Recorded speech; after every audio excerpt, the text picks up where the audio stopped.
All right, hello everyone. We are going to get started.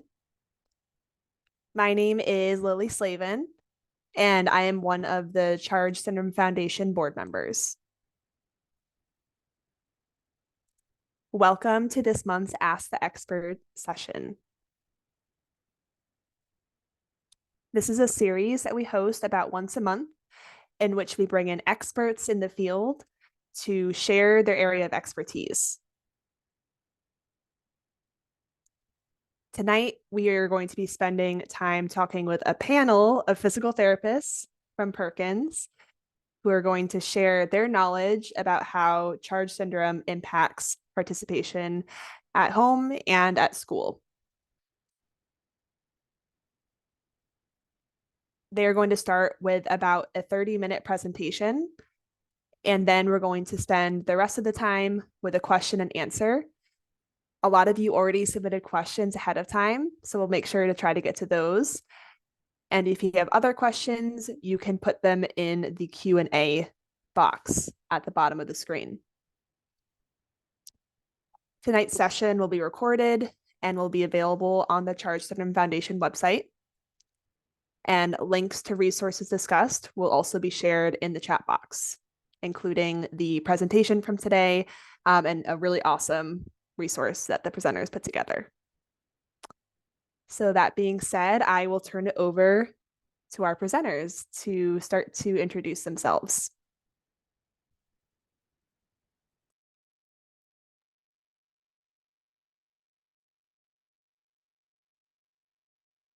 Good evening, everyone. My name is Alysha Croke. I'm a doctor of physical therapy at Perkins School for the Blind. Hi, everyone. My name is Kling, and I am a doctor of physical therapy at Perkins School for the Blind. Hi, everyone. I'm Kat Murphy. I am also a DPT, and I spent about 3 years at Perkins and am now working in public schools in the West Coast. Hi, all. I'm Michelle Sousa, also DPT and working here at Perkins School for the Blind. And my name is Emily Weber. I am a DPT and I'm currently working here at Perkins School for the Blind.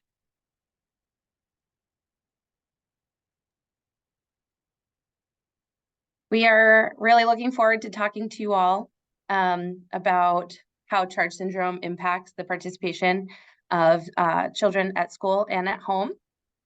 Just a photo description here. We have a child sitting on a green bean bag with his legs crossed and his hands together, smiling at the camera. Our information you can save to be able to reach out to us later if you'd like. And then our learning objectives for this evening include learning about how charge affects gross motor development, identifying areas of support that children with charge may need, and how a PT can help you with those areas. And then also to discuss school-based physical therapy and equipment considerations. So let's dive into the senses. Here is a photo of a student upside down on playground equipment, wearing a blue and white striped shirt, smiling with a Chewy in their mouth. And then on this slide, we have listed the 7 senses in different colorful circles.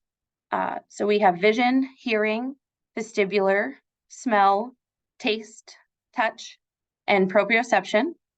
And each of these senses is made up of receptors that vary based on their location and function.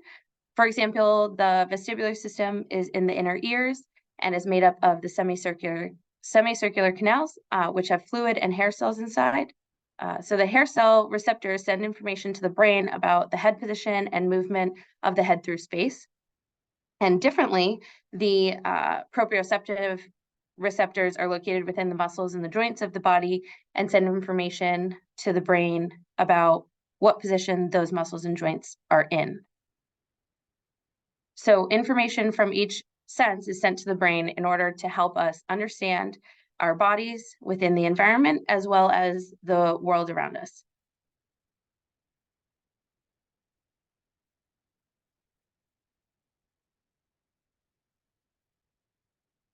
So today I'm going to dive specifically into the 3 sensory systems that affect balance. And here we have a child laying on a carpet with their hands on their forehead over their face and their mouth open while they gaze upward. So the 3 sensory systems that affect balance include vision, so the eyes, vestibular system, the semicircular canals in the inner ear, and then the somatosensory system, which is your touch in your skin and your proprioception in your muscles and your joints. So information from each of these systems is being sent to the brain as our bodies are moving through space. So walking, running, moving, even from sitting to standing. And our brains are receiving that information, putting together the different puzzle pieces that it's receiving, making decisions, and then sending information back out to the body about what it needs to do in order to maintain that upright position that we need to function. So now all of these systems work together in a complex process. And the brain has to determine what information is correct and what information it needs to ignore, or what information may not be important in that moment. So let's apply this to, oops, sorry, can you go back, Emily? Sorry. So let's apply this to children with CHARGE syndrome. The vision may be affected by colobomas, their semicircular canals may be malformed or absent, and their proprioception is impacted by joint instability and low muscle tone, and touch can also be affected there too. So all aspects of their balance system is potentially being affected by their diagnosis. So their brain is going to be getting mixed signals and a bunch of missing puzzle pieces that their brain is then gonna try to make decisions with the information it has in order to tell the body how to respond. All right, now we can go, sorry. So what does all this have to do with movement? Let's talk about it. Here we have a student in an action shot running across some turtle shell stepping stones that are different colors with their hands in the air and standing, balancing on one foot.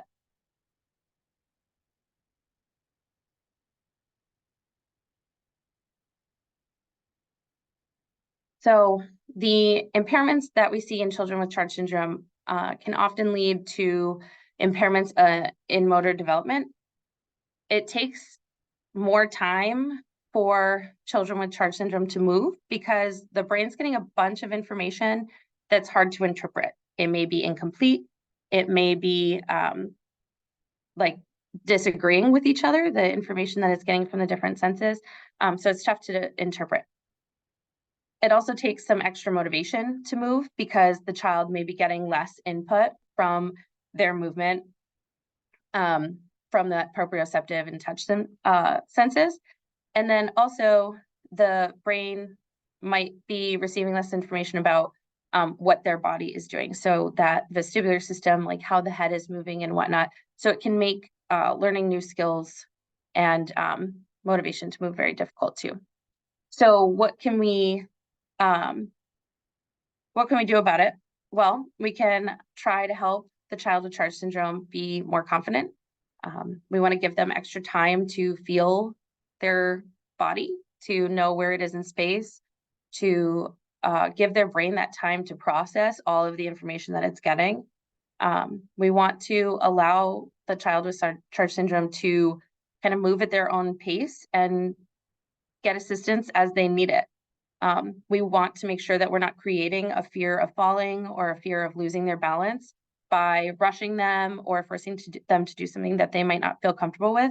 So it's really important to allow the child to learn new skills at their own pace, which might be a little bit longer than expected, but we want to give them that time to learn those skills. And we want to give them that time to be independent and practice those skills on their own so that they can work on that confidence, because that's really key in their ability to continue to develop over time.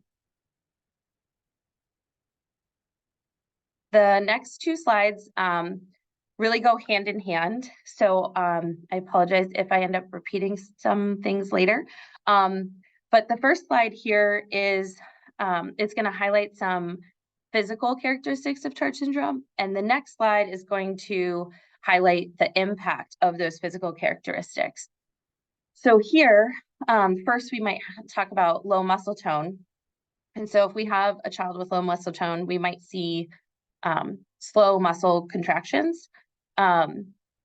If we have visual impairments, we might have a visual field deficit or loss.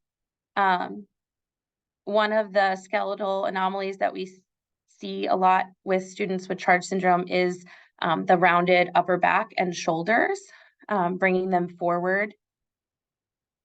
And then for the vestibular impairments, we might see either an underdeveloped or a completely absent semicircular canals. And then lastly, we have the balance system, which can cause the delayed motor tasks like we discussed. So then on the next slide, looking at the impact of those physical characteristics. For example, when a child has low muscle tone, they might fatigue faster. So we might see them physically tire sooner because those muscles are working harder to contract, and it takes a little bit more energy. With regards to the visual field loss that we might see, that can impact balance, because if, for example, the child has a lower visual field loss, they might not be able to see different obstacles in front of them or stairs or a change in surface as they're walking.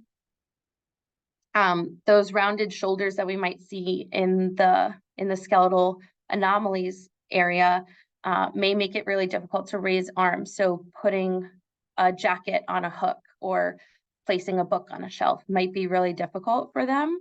And so just kind of bringing that understanding to that might have to do with the shoulder position.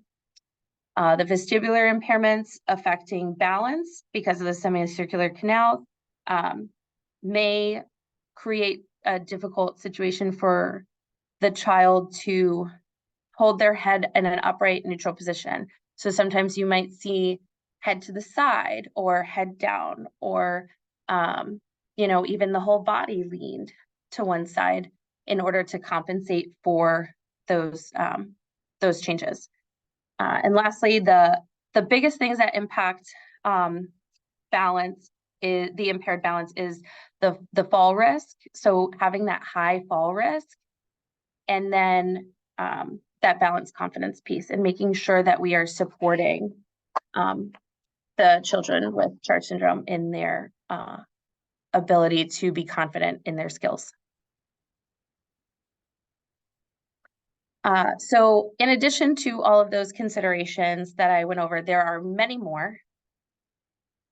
But I wanted to also touch upon some areas that PT may not directly address in their treatment of children with CHARGE syndrome, but it's still important to have a PT involved in these areas. So some of these include deaf blindness. So a PT may be able to support increasing access to different environments, physically, setting it up a different way. There might be some sort of consultation that can happen where a PT may be beneficial. Osteoporosis. So a physical therapist might be able to help you learn different strategies to improve bone health, and also just help to bring awareness to the risks of falling, and to make sure that we maintain that bone integrity. Gastrointestinal concerns like reflux or constipation is very common, and so they may impact the ability for a child to participate in different positions, or it may alter just overall participation. And so we want to make sure that we're being, that the PT is aware of these GI concerns. And lastly, we have the cardiopulmonary factors, so the heart and lungs.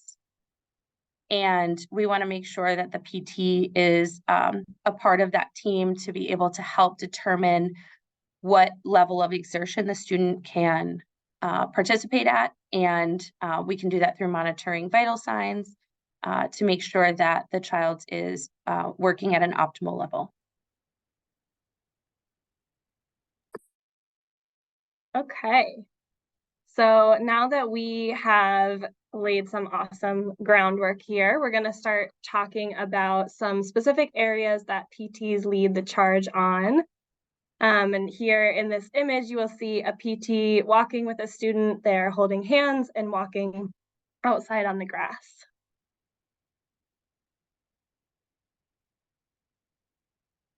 Okay.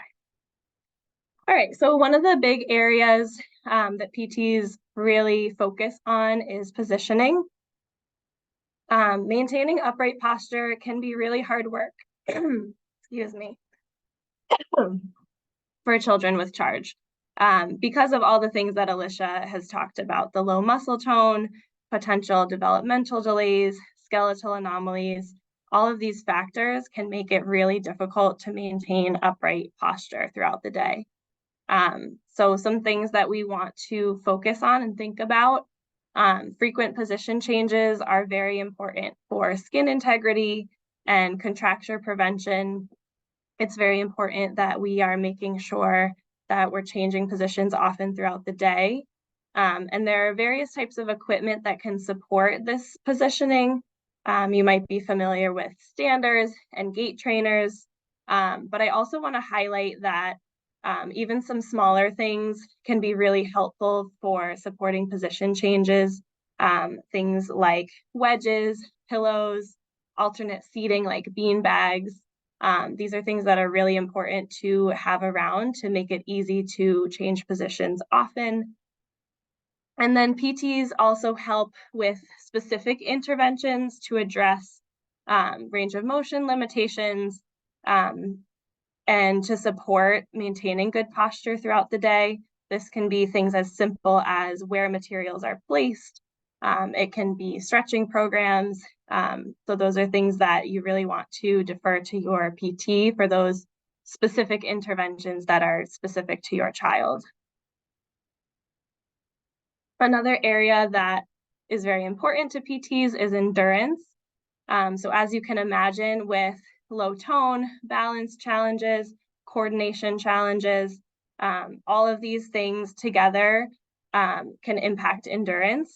And simple things like just walking and, like we talked about, sitting upright for long periods of time, they take a lot of energy and they can be really challenging.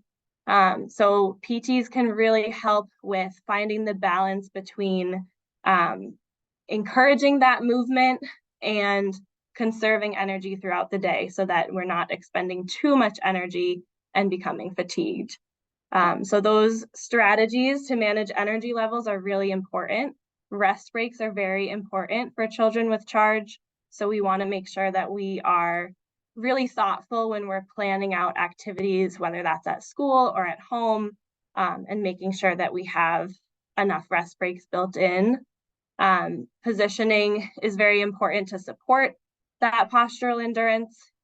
So however much we can provide supportive seating and alternate supportive positions so that the children don't have to spend too much of their energy just to maintain that upright posture when they're trying to focus on a task. And then there are a lot of things that we can do to modify the environment to make things easier. We can be thoughtful about where we place materials, the routes that we have to travel during the day, and then even having accessible rest areas when we're traveling, and we'll talk a little bit more about this later, but we can kind of set up the environment to be optimal to preserve that energy for the things that are the most important. And then we talked about balance already. It's very, very important. So we're going to talk about it a little bit more. All three of those areas that Alysha mentioned, vision, vestibular system, and the somatosensory system, are all affected by charge. So when we are addressing balance with our children with charge, we want to keep in mind that while it is very important to work on balance, and we have interventions that are specifically focused on improving balance, we also want to make sure that the children have compensatory strategies in place, as this will likely be something that affects them throughout their lifespan. And safety is extremely important. So we want to make sure that we are finding ways to practice safe falling. And this is really important to decrease the fear that comes with movement and increase balance confidence. It's important that we know how to fall in a safe way, and we have those skills, those protective reactions when we lose our balance. So we try to design activities that help encourage that. It's always important to remember that there are risks involved with falling, risks for retinal detachment, joint injuries, things like that. So we want to make sure that if we are ever setting up an environment where we're encouraging falling, we're making sure that it's safe, that we're protecting the head, but we can really make it fun and make it lighthearted so that children with charge, especially children who have kind of been protected a lot throughout their life, have the opportunity to try those challenging things and to fall in a safe way. So all of those safety measures are really important, and equipment and bracing can also support balance to help give that stability throughout the day. So we're going to talk a little bit about the practical applications and what you might see with your children or the children you're working with. So these are a few characteristics that might seem familiar to you. They might remind you of someone. We're going to go through them quickly, and then on the next slide, I'll kind of talk about what that means and why these things might be happening.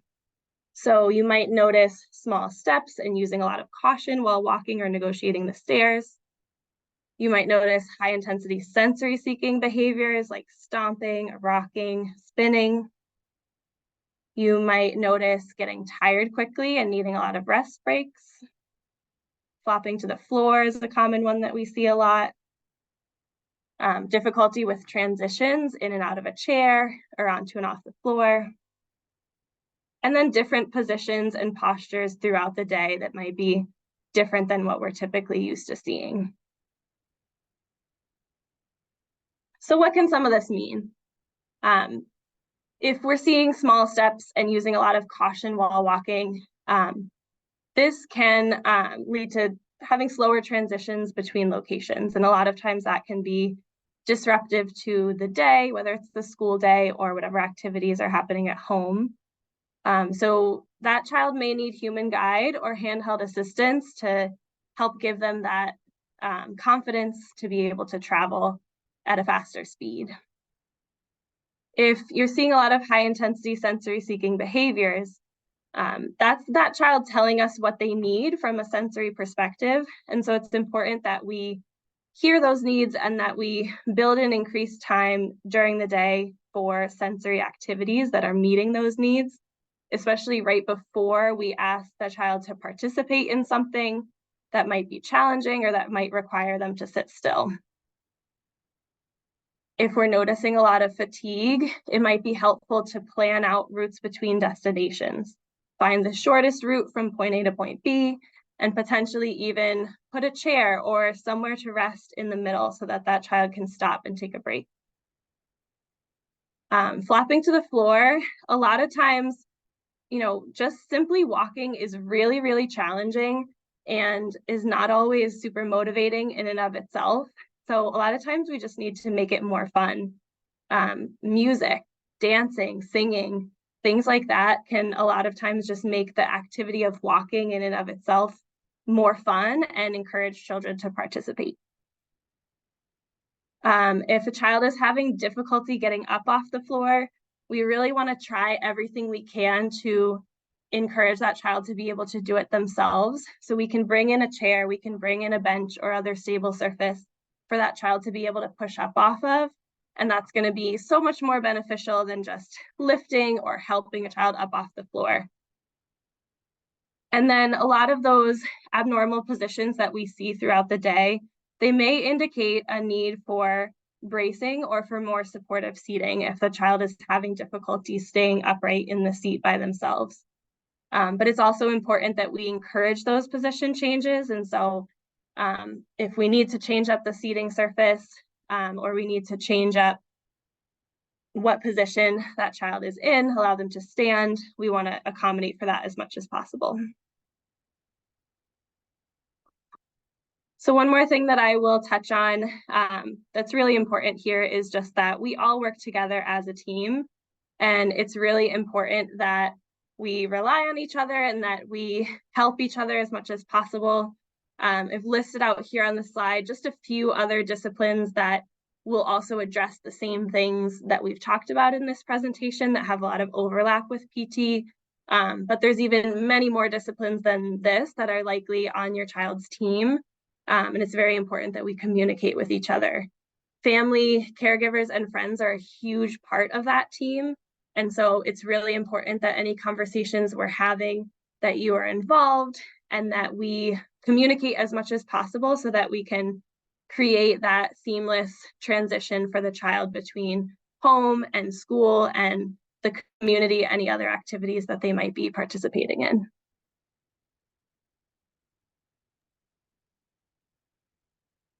Great. So now I'm going to talk a little bit about how we can all work together in regards to the school environment. Emily touched a bit on what you're seeing at home. So we're going to transition now to PT in the school. On the slide here, you can see a student is standing with some moon shoes, walking in a hallway with a classroom teacher.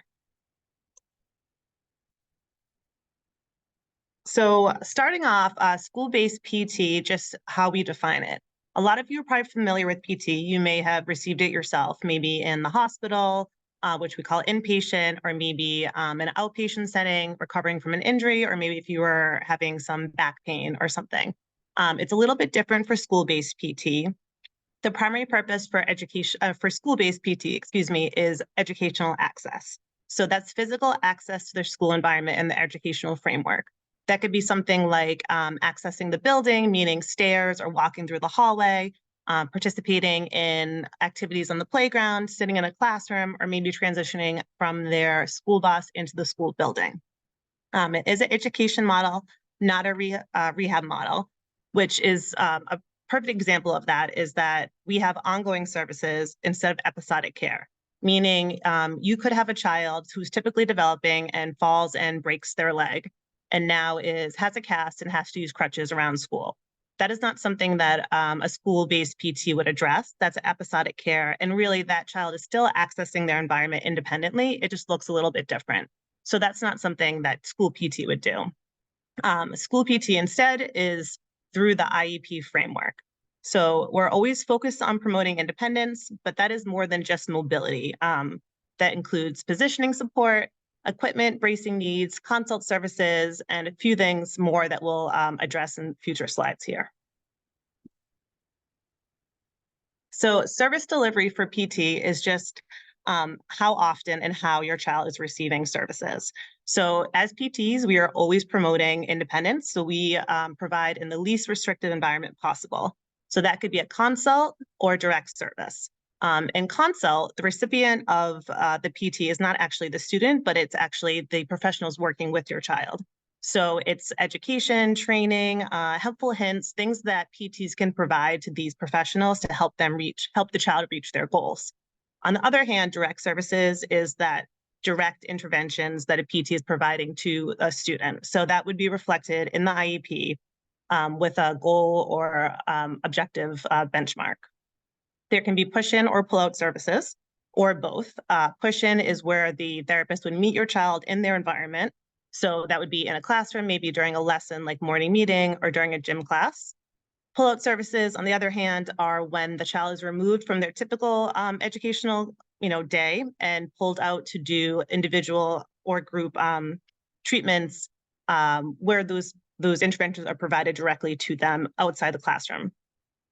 As I started to say, group therapy or individual therapy may be prescribed. So group therapy is just simply when there is one therapist and several students, or it could be several therapists with a group of students. There may be something like a PT-OT group that you can work on skills together with a variety of students. Individual therapy is just one-on-one. So for school progression, there is a progression that you typically see. Obviously, things are individualized. But early on, early school years, pre-K and early elementary, it's more likely to be direct, individualized, and higher frequency treatments. This is the time that your child is really obtaining those gross motor skills and working towards the development. So then interventions are provided in a more concentrated manner. Later on in elementary school, through middle school, early high school, PT tends to pull back a bit. So it might be transitioning to a group setting or lower frequency, just because at that point, the child typically has developed the skills, and now we're just fine-tuning them and transitioning them across different environments. Transitional age is, that later high school time where PTs are working with the student to try to individualize their skills internally so they can transition to do them independently in a more independent living environment as they graduate from school. So here we have, we're going to talk about equipment. We have an image here of a young child standing up in a walker, wearing glasses and AFOs and gazing towards the camera. I'm going to briefly touch on equipment and the process. We could probably do an entire webinar itself and how to get equipment and what that process is. So I'm going to kind of touch on everything. And if there are more specific questions, we can try to address that later during the Q&A. But the biggest question that comes up with equipment is who pays? When we refer to equipment, we're talking about bracing and positioning mobility equipment. So some keywords that you may hear for bracing is TLSO, AFOs, SMOs, UCBs. Those are just acronyms for different braces for different parts of your body with the skeletal anomalies that Alysha referred to, or to help with your balance and low tone. Then for mobility equipment positioning, we have standers, gait trainers, walkers, crutches, canes, wheelchairs, adaptive car seats, and then other positioning equipment like an activity chair or a floor sitter. Those are just a variety of common ones that we use. So then getting back to who pays for the equipment, if something is going to be used directly in school and has a direct effect on how your child can access a school environment, then it would be funded through the district. Conversely, if it's something that would help them access their activities of daily life outside of school, then that would be a medical necessity and paid through insurance. If you're going through insurance, that would require a prescription from the doctor. So in general, for both, no matter who's paying, the PT will work with you and the child to make a recommendation for what we think is appropriate, then work to gather some information for a letter of medical necessity if it is a medically appropriate device that's going to be going through insurance, or put a request through the school district for funding. If it is going through the school district, that's something that you want to have in the IEP that would come up and be justified where it needs to be funded. Then, if all goes well and everything's approved, your child will get the equipment. So here we just want to stress that once you or your child gets the equipment, it's not like PT is done and moving on. Please keep in mind that it's a piece of equipment and it's with a growing child. So if you're struggling with something at home, maybe feeling like your child doesn't fit in the equipment as well, or it's just not working in the way that you assumed it would, always reach out, because it's an ongoing process that PTs can continue to be part of to help you just optimize and use it to the best of its ability. So as we said, just really want to stress that all equipment needed for the school day really should be written into the IEP. This is going to ensure that if your child's programming changes, that it will still continue to show that they do need this equipment and is necessary to be used in all school environments. We did talk about a few of these here: the mobility equipment, seating and positioning, and transportation equipment. And just the last piece we want to touch on is recreation equipment. And while we all can, vouch for it being really important and a great value to your child's life, unfortunately, it's not something that is covered by insurance. or very difficult to be funded through a school district. So we're just urging you to continue to, work with PTs. They can help make recommendations for what would work best for your kid, and maybe for positioning and sizing, but then to look for grants or equipment share programs that are available in your area. There are many out there. And just noting here that the Charge Syndrome Foundation does have a recreational sport equipment grant. So maybe something worth looking into. So in our last slide here, we have a photo of our PT Alysha working with a student, standing up, looking at each other. It looks like she's working on some of her balance skills. And in closing, we just want to, just really stress that PTs are here to support you and your child. So, use us as best you can. And thank you for all your attention today. It was great being here. Awesome. Thank you so much, everyone. We have such a great group of presenters, and now we get to move to the part of question and answer, which you all have sent in some really good questions already.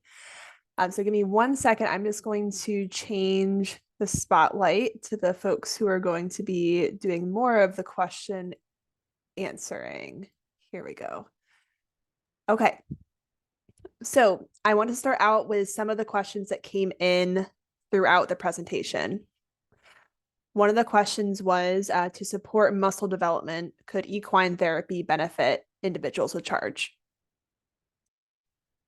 Yeah, so this is one that I haven't seen any specific research about equine therapy with kids with charge, but there is a lot of emerging evidence for just general people who have low tone, and a lot of just anecdotal evidence, stories, things that you hear, cases that have been shared online, and other experts who have worked with students who have participated in some kind of equine therapy.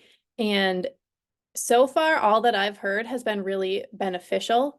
The one thing that you definitely want to make sure is that you talk to your doctor beforehand, if you have low tone and things are kind of moving around a little bit extra. Sometimes the vibration and the movement of the horse can move things around. If there's severe hypotonia, then you kind of want to look out for that. But it seems like people have had a lot of success and a lot of positive outcomes. I know that I had one student who was not walking. He was, I think, about 3.5 when he started hippotherapy, and then started walking soon after that. And he continued to go, and his family has continued to see improvements in different parts of his development since then. So definitely it can be a great tool, and it can help in a lot of different ways. You can also combine equine therapy with OT, with PT, with speech and language therapy. There's kind of a lot that can be done with it. And so it is a really great tool. There's just not a lot of strong research yet, but hopefully we get that coming. Yeah, thanks for that response, Kat. I think that's such a helpful way of thinking through as a parent when you're trying to navigate all these different options for services. Like, how do I figure out what's the best fit for my child? So I like what you said about balancing, like, what is the research showing us, but also what are you seeing in terms of being kind of effective and helpful and fun for your child. Something that I wanted to add too is that the Ethan Wolf Recreational Assistance Program, ERAP, actually does cover, or equine therapy is something that could be covered under that. So I put the link in the chat for more information on the ERAP program. Equine therapy can also be covered by insurance sometimes too, which is another good way to look through it. If you're combining it with one of those other like kind of specialists, which is a little bit different than, if we get into this a little bit later, but some of the other adaptive sports, there's like different reasons that you could do it and different ways that you could get to the horses. Awesome. Very good. Okay, another question that came through the chat is many kids have arching and extension. What can be done to help that in infancy? So that could be coming from a variety of different things. But two of the things that stand out might be that it's potentially a sensory seeking behavior.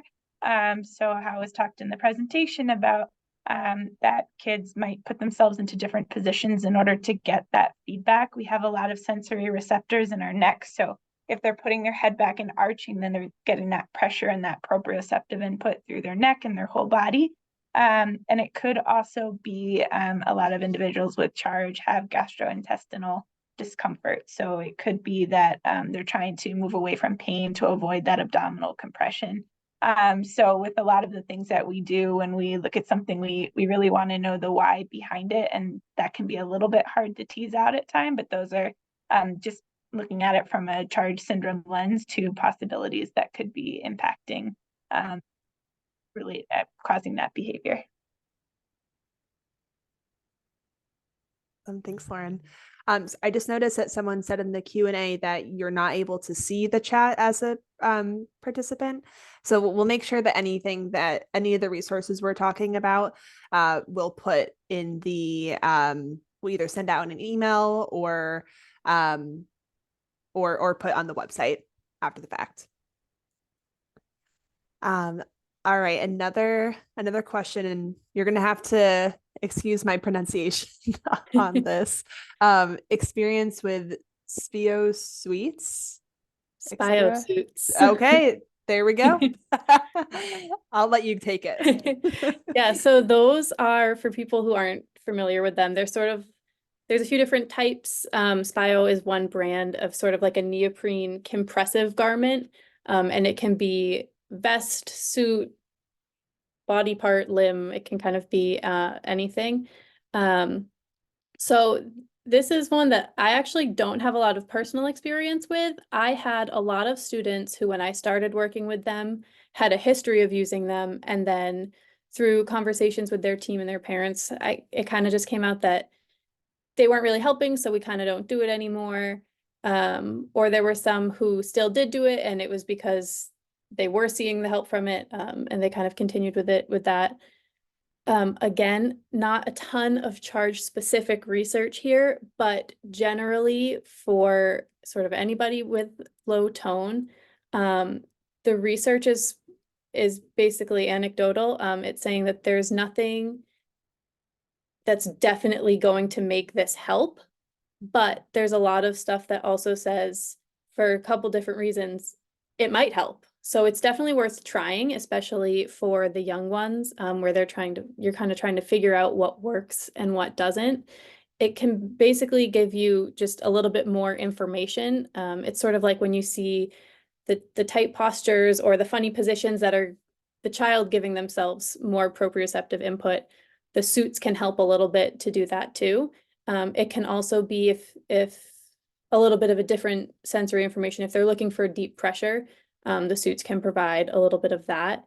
For that, I would definitely say talk to an OT on the team, so you're getting a little bit more of the sensory information there. And also those garments often come with wearing schedules so that you're not overdoing it, not underdoing it, that kind of thing. So you definitely would want to check with someone specifically on the team, but they're good to try. Awesome. All right, I'm going to go to a question that we got ahead of time just to kind of mix it up a little bit. Any strategies that you recommend that parents can use for helping work on their child's balance at home? Yeah, so what we want for this presentation is that we're providing these general informations and some ideas to kind of give you a starting point, because it really depends on where your child is at currently with their balance. But so the best thing is that you work with the physical therapy team for them to assess where your child is at and where it's best for them to go next. We know that not every physical therapy, that a lot of physical therapists haven't heard of charge syndrome. So that's why Lily's been putting a handout in a chat that you can literally hand to your therapist. Also, Emily's going to add 2 resources to the chat. One is a paper, Physical Therapy Needs of Children with Charge Syndrome by Dr. Marianne Girardi, as well as a link to Charge Syndrome and Physical Therapy by Drs. Danielle Bushy, Mary Poblade, and Susan Bruce. So the physical therapists, if you give them the information of here's how charge impacts their balance system, then they should be able to take that information and apply it. But the general principles that we use when we're thinking about balance is that we want to make it challenging but achievable for children with charge syndrome because they have such an impact to their sensory systems. Alysha had mentioned balance confidence. That's definitely something that we want to make sure that we're building their confidence, because otherwise they might not put themselves in situations that physically they can handle just because they don't feel safe. So first and foremost, we want them to feel safe. We want them to feel successful, and we want to make sure that they're having fun. I saw there was a question too about safe falling. So that means that, you know, maybe we're doing something on a gym mat where the consequence of falling is hard. So we're not going to do the balance challenge when they're outside on an uneven sidewalk, and if they landed, it would be a hard fall. Maybe we're doing something on the grass. And so then if they do fall, you don't want to be like, oh no, are you okay? But with our kids, we tend to be like, that was so awesome. You had such a big crash. Whoa, do you want to do that again? And just be mindful of our expressions and our reactions and how we're responding so that they think, yeah, just brush it off and carry on with my day. But yeah, so we just really want to make sure that we're keeping it fun, achievable, and creating opportunities for success. But yeah, it's a really tricky balancing act, and working with a physical therapist helps you figure out what a good starting point is for that. I love how much you focus on making it a fun experience. And I that's so important, because at the end of the day, these are kids. So all the therapies that your kids are doing, we want them to be fun, and we want them to be kind of learning and growing through play and doing things that feel good. So I love that you focus on that. Man, we have so many questions. I think we might have to have you all come back. I don't know if we've ever seen this many questions before. Okay, let's see. Let's go to any therapy recommendations for hand and finger coordination, like using American Sign Language. So I'll take this one too. So we had some of our wonderful coworkers, speech language pathologists here in the Deafblind program at Perkins, attended a conference recently and came back with a lot of information about sign articulation. And the big takeaway was that, you know, speech therapists, they're generally trained to think about like different speech sounds and things like that. And the same thing applies for sign language. So there aren't quite as many resources, but they do exist on, you know, developmentally, what hand shapes you expect to come first, which are the more challenging hand shapes because of the finger isolation. And then from there, it ends up being a collaboration between the speech therapy team, the occupational therapists working on fine motor skills, OTs and PTs overlap on motor planning and coordination. One of my favorite sayings is, you can't fire a cannon off a rowboat. You need to have a stable base in order to be able to do those discrete fine motor skills. So the physical therapists help a lot with just your core stability, your shoulder stability, in order to be able to, you know, if you're talking about in the future, to be able to move your hand away from your body and support that. Some of our students, they tend to sign, and their signs are always tight in against their body because they're working on having the shoulder strength. And Alysha had mentioned the sloping shoulders. That makes it harder to reach out here, and that impacts sign intelligibility. So it really is a multidisciplinary approach with looking at where your child is at in terms of the hand shapes that they're making, and then working with PT and OT as well to make sure that they have the strength and coordination and fine motor skills to be able to progress their sign articulation and intelligibility.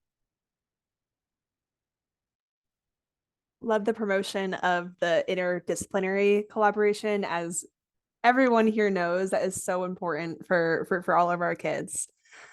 All right, next question is from someone who's working with a preschooler with charge, who has a hard time moving between transitions. Sounds like those are transitions that are more motivated by the school staff and not as much by the child. So any guidance or recommendations for encouraging movement or increasing the motivation to move, or would you recommend fewer transitions? I love this one. I think this is probably one of the trickiest situations for a lot of school providers who have students with charge. And this puts me right up on my soapbox talking about how all behavior is communication, all drops to the floor are trying to tell you something. So yes, if it's not fun, I don't want to go there. If walking is exhausting, I don't want to do it. So there's a lot of things that you can sort of get a little creative with, sort of trying to tease out what what it seems like the communication is, if it's that I don't want to go or if it's that I'm tired. And you can kind of figure out if maybe the scheduling throughout the day needs to be broken up a little bit so that you're not having gym class and PT back to back with a big transition in between. But maybe after gym class, you have some leisure time or you have some desk work with supported seating or whatever that is before you then have another big transition. If it's just something that maybe isn't the most fun and the most motivating to go to, sort of as Lauren mentioned before and in the presentation, we just want to make it fun. If you are trying to get somewhere, you have to make it fun to get somewhere. And this totally applies to people, not even just with charge, but sort of anyone who doesn't want to go. You need a reason to be going. So I cannot say enough, try to discern why they're on the floor. And then please, please, please, please tell everyone on the team, don't pick them up. They can get up on their own. If they can't, talk to the PT, get a little plan going on how we work on our way to stand up. It's a fantastic skill, especially that if this is a behavior that they like to rely on. So work on getting up. And once you have that motivation, that thing that's so great that you're willing to stand up for it, I bet you're willing to walk with it too. So it's really important for the whole team to have a bit of an understanding that you can have learning opportunities throughout the school day. You don't have to be at the desk. So this is a learning opportunity for everyone for how do we get going and what's going to be the most fun way to do it. Oh, I can one tell gets that me. y'all work with kids. This is great.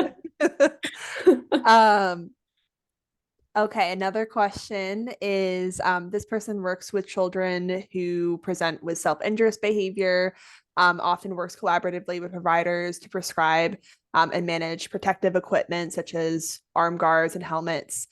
Do physical therapists ever prescribe or manage protective equipment like that for self-injurious behavior or for any other purposes other than what you all described? Yeah, so I have a couple of students on my caseload that have used protective equipment like helmets and arm limiters and things like that. Those are not pieces of therapy equipment. They are technically mechanical restraints.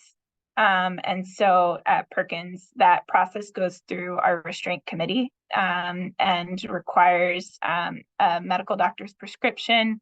It requires ruling out any other less restrictive option instead. Like, for example, if someone seems to like be needing deep pressure on their arm, is compression sleeves an option before taking the step of going to arm limiters? Is that giving them the sensory information that they're potentially seeking rather than being in a more restricted position?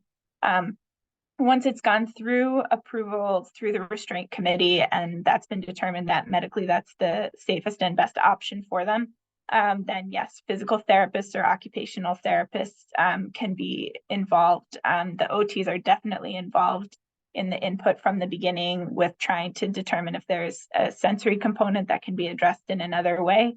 But the big piece that I do for my students who have arm limiters is that when they're due for a new pair, we're involved in the measuring and making sure that we get the appropriate fit, that we train the staff on how to don and dock them so that there aren't any skin issues. We provide exercise programs so that when the student comes out of the limiters, that we're making sure that they have access to their full range of motion. Every 2 hours, they do an exercise program with their upper extremities. and also if there's any skin concerns that we help address that as well. So from a PT side, that's the piece that we're involved, and we work really closely with our behavior analysts to make sure that in the behavior support plan, there's very specific criteria for how they're used. So it's meeting their needs and keeping them safe, while being as minimally restrictive as possible, and making sure that they're getting time for their skin to be outside of that, to have access to their range of motion outside of that. Similar with helmets and weighted hats and all of those pieces of protective equipment that we use to manage SIB. Awesome. And you've got some thank yous in the chat for all of your answers. All right, we have time for maybe one or two more questions. So everyone keep in mind that the presenters gave their contact information at the beginning. So they might be a good idea to reach out separately for any questions we can't get to. Any information for how to help someone who recently went completely deafblind to move more, seems to have lost confidence and trying everything to motivate them? Yeah, so this I think is kind of similar to what Lauren was talking about earlier with making balance more fun, and those attainable challenges. Really, I think you want to find ways to create success. It is, I think, I still have my vision and my hearing, but it must be so terrifying to lose your senses like that, to have what you've known completely change. That's really scary. So starting to build in some things that make it feel okay, that you know that you can still do without seeing, you know that you can still do this without hearing something, but really making it interesting, making it fun, because that's what we do. This whole webinar is just to tell you to have safe fun, basically. But things like that, where you're creating success, so you're building that self-efficacy of, yes, I can do this. If I can do this, I can probably do something else too. And then you're able to sort of generalize a little bit and work on different things, and hopefully sort of be okay with what the new normal is as you learn to adjust to it with your body.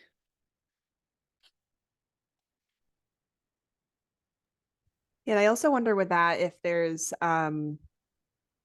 like with like the relearning of the sensory system, like are there different types of sensory input that they might like more so, like maybe you think more things that are tactile, like vibrating or feel different, like maybe relying more on on some of the other senses than the ones that are maybe recently lost. Yeah, definitely. All right, one more question. I don't know if we have a quick one. Maybe just any general kind of educational recommendations to make things more accessible and fun for kids with charge at school? Yeah. Well, first off, I just want to highlight, because I know that there are a lot of caregivers that are involved in tonight's session, that we recognize that you all do an absolute ton of work in order to try and get your children what they need in order to be successful and to be learning and growing as best as possible. We recognize that it is a pretty huge burden to have a child with a rare disorder where you're constantly in the position of having to be educating and advocating and making sure that your child's needs are met as best as possible at the same time that you're trying to learn what those needs are yourself. So to that end, one of the handout that we're sharing with IEP modifications and accommodations is something that our team created because we wanted people, I mean, we're spoiled at Perkins. We have a lot of students with charge here, and so our providers we get a lot of institutional education and support for new providers, and so it's something that we become very familiar and experienced in. So we wanted to take that pool of knowledge that we have and from different resources and from personal experience to just give you something that you can you don't even have to read it if you don't want to, just hand it over to the team and say, look, this is which of these is appropriate, what applies. These are all of the things that might come up. So yeah, I think part of it is unfortunately caregivers educating for their children in early intervention in school settings, in potentially if they're in a group home or continuing to receive services as an adult. So there's a lot of that. In terms of how we make things fun, we are ridiculous here. We are dancing, we are singing, we are incorporating swings into our session. We are, if you like vibration, we figure out how to get your buzzy bugs. So we listen a lot to our OTs in terms of, what preference assessments they do in speech and classrooms, like what are the students' likes and interests, and then we just work that in any way that we possibly can. We had a student who didn't like to sit down. Fine. Everyone does standing activities. We get them a standing desk in the classroom. They want to do fine motor skills in OT. That means that they're standing up and they're picking up a piece from one side and they're walking across the room, and then they're doing the fine motor thing. So it's really just letting our students, the children, guide us on what's important and meaningful for them. And then we're taking that and we're using that as our leverage to get our foot in the door to motivate and interest them in what we're doing. Anything else you wanted to add to that, Kat? No, I think that's great. I actually just had an IEP meeting with a new team of like a new family that I just met. And I whipped this out of my backpack and I said, if anybody wants to borrow it. And the parents right away were like, oh my gosh, yeah, that would be so great. And then by the end of our IEP meeting, they actually handed the book back to me and said, oh, we found it online and it's half off. So thank you, but I'll take my time with it now. I'll buy my own copy. So just a fantastic resource if anyone doesn't have it yet. And if I could actually just add, I know we're pretty much out of time, but I saw there's a potty training question and kind of just thinking about like the impact on caregivers. I think with that kind of thing, like ask the school to provide you what systems they're using, because we have something, they have something there that's working. But also like give yourself the grace with any of this, that if you go to an IEP meeting and the team is saying, oh, they're doing this for me and they're doing that, and we're doing all of these things. Like Michelle mentioned, we're spending a lot of time in direct one-on-one sessions in a very structured environment. And so, we want to provide opportunities for carryover at home. We want to support you with the materials and resources to make that as realistic as possible. But also family environments are not school, that are highly structured with staff, with controlled environments, with the same kind of one-to-one support that you might be able to provide at home. So also everyone give yourself a little grace. We're all doing the best we can, even your, kids, caregivers included. So thank you for all that you do. All right. Well, I'm going to continue the thank you train and thank all of our wonderful presenters and our interpreters for today. Everyone was so wonderful. I learned a ton, and I'm so thankful for all of the resources that you all shared. I think that some folks are able to access the chat. So those who are can download the materials that we put in the chat. Otherwise, I will be going and sending out all of the information by email to attendees in the next few days to a week. And this will all be available on the foundation website once the recording is finalized. So everyone give a virtual round of applause to our presenters and everyone for attending. And we hope to see you back next month when we have our next Ask the Expert series. So thank you, everybody.